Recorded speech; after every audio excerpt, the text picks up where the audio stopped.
Greetings, sisters and brothers.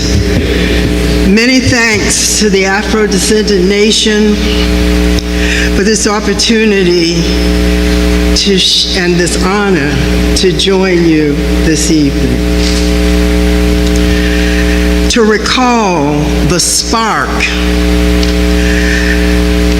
that lit the flame that is today's reparations fire. A transformative, movement-changing event in Charleston, South Carolina in 1992, where it is said that up to 40% of us were brought in chains into North America. To prepare for the work that NCOBRA had set out for itself specifically and for all of us generally, we began by internalizing, or more accurately, triggering the events and the trauma that Sister Nkechi has just described. To internalize the substance and the legitimacy of our reparations demand. Local activist attorney Alida Small and myself designed and conducted an inspiring and instructive history tour which traced our people's steps from Sullivan Island's barracks to the old courthouse where we were put on the auction block, to the concentration camps known as plantations. We visited what I call the original ghettos, the slave quarters. The site of the Stono Rebellion, Denmark Vesey and Gullah Jack having organized early resistance. To the Angel Oak Tree, where secret brush harbor services and literacy classes were held in secret. To the site of the hospital workers' strike, where Black workers during the days of Jim Crow said, enough is enough. 20 cents a day is not adequate. An intergenerational passing of the torch, a relay, at the historic Burke Industrial High School. Queen Mother Nia Kumba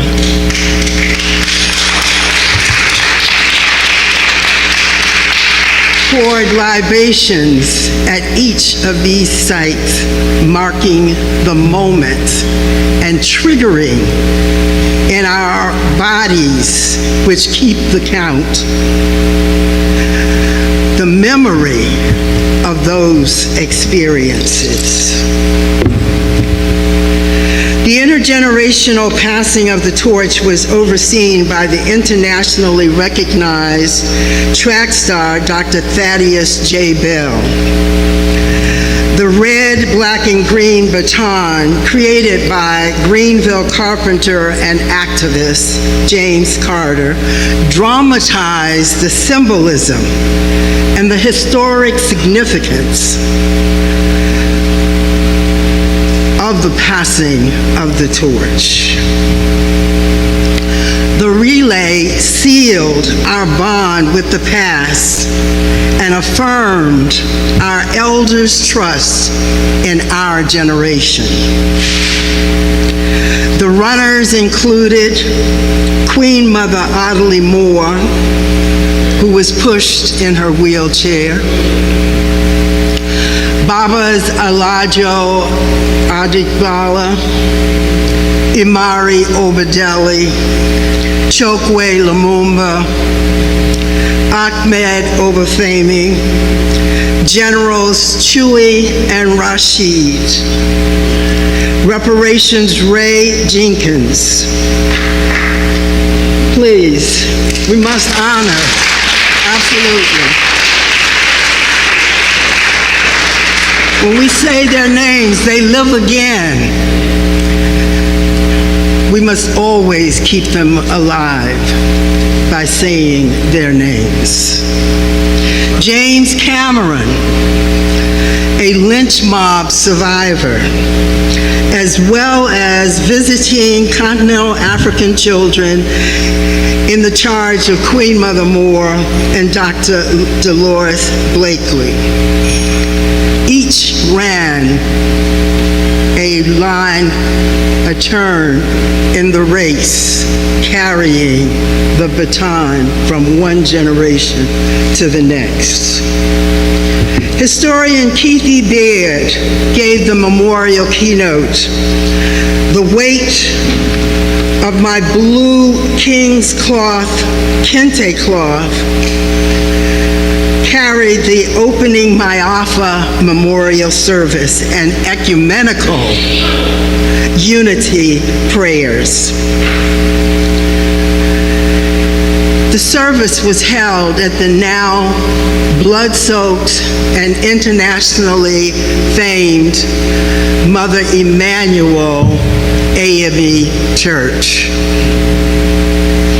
where 9 of our brothers and sisters were murdered by Dylan Roof, a white supremacist youth who presumed to take up the mantle of his ancestors.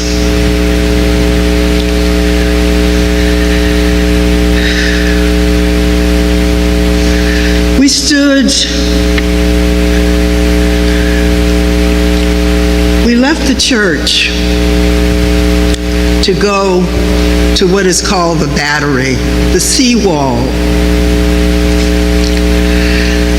In the background, we could feel the spirit and the presence of the ancestors. Any of you been to Charleston?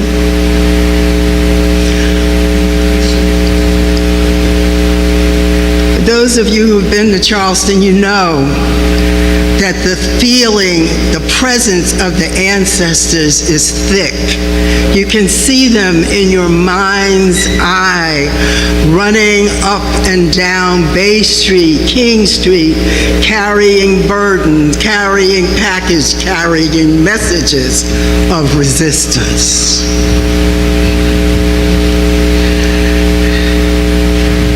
The drums beat. Yoruba Princess Nzinga Akibalon chanted in the background. We came full circle as we threw handfuls of basket-making sweetgrass. The connection between the grass from which baskets are made in Sierra Leone is precisely the same sweetgrass that the baskets in Charleston are made. We connected them.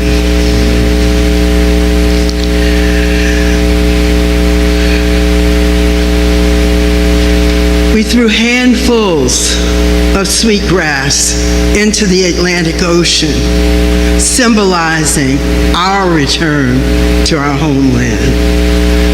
No, despite all industrialized efforts, we were never deprived of our humanity. And while to this day, we do not know with clarity the degree to which we have retained our Africanity, we know that there are certain things that we do that we can never or have not been able to explain. Like, why do we name our children Monday to the days of the week? Why Why do we put broken bowls upside down on our graves? Why do we name from one generation to the next, carrying forth words or songs or pieces of us that we've held on to for 400 years?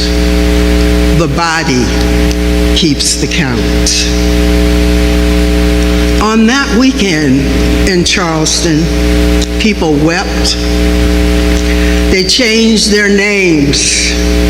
They committed to, and to this day, do service in the cause of reparations. Today, we continue to be inspired by and describe the experience with vivid recollection and deep emotion. Along with ourselves, national and local press imagination was captured. Coverage was unprecedented and remains engaged even to this day.